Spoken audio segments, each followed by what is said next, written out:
আমার স্বামী হচ্ছে মানসিক অসুস্থতা। আমার একটা মেয়ে, সে ঢাকা ভার্সিটিতে পড়ে। আমার মাঠে ধান লাগানো আছে, বেগুন লাগানো আছে, পাট বোনা আছে।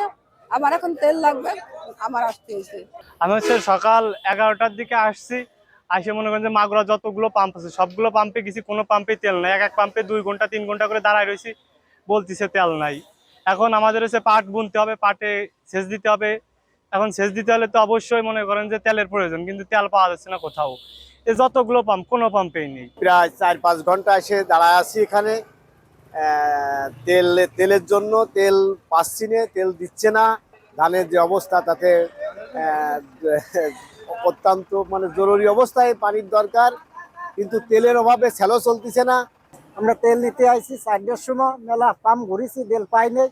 এখন ওই যা দাঁড়ায় নইছি, আমাদের ধানগুলো নষ্ট হয়ে যাচ্ছে, কি করবো। শ্রদ্ধেয় জেলা প্রশাসক স্যারের নির্দেশনা ক্রমে আমাদের রেগুলার মনিটরিং এর অংশ হিসেবে আমরা প্রতিনিয়ত প্রতিদিন সবসময় নির্দিষ্ট যেই পাম্পগুলোকে তেল দেওয়া হচ্ছে, পাম্পগুলোতে তেল সরবরাহ করা হচ্ছে, জ্বালানি তেল, আমরা সেগুলো নিয়মিত মনিটরিং করছি এবং সেখানে সুশৃঙ্খল ভাবে যাতে সবাই তেলটা ব্যবহার করতে পারে, সবার চাহিদা পূরণ হয় সেই মোতাবেক আমরা তেল সরবরাহ করার জন্য এবং সাথে সাথে যাতে সেখানে শৃঙ্খলা বজায় থাকে সেজন্য আমরা কাজ করে যাচ্ছি। এটা আমাদের নিয়মিত অভিযানের অংশ হিসেবে স্যারের ডিসি স্যারের নির্দেশনা ক্রমে আমরা সবসময় এটা অব্যাহত থাকবে আমাদের। আমার একটা স্মার্ট সিদ্ধান্তে 25% গ্যাসের খরচ কমেছে। ভাবছেন কিভাবে?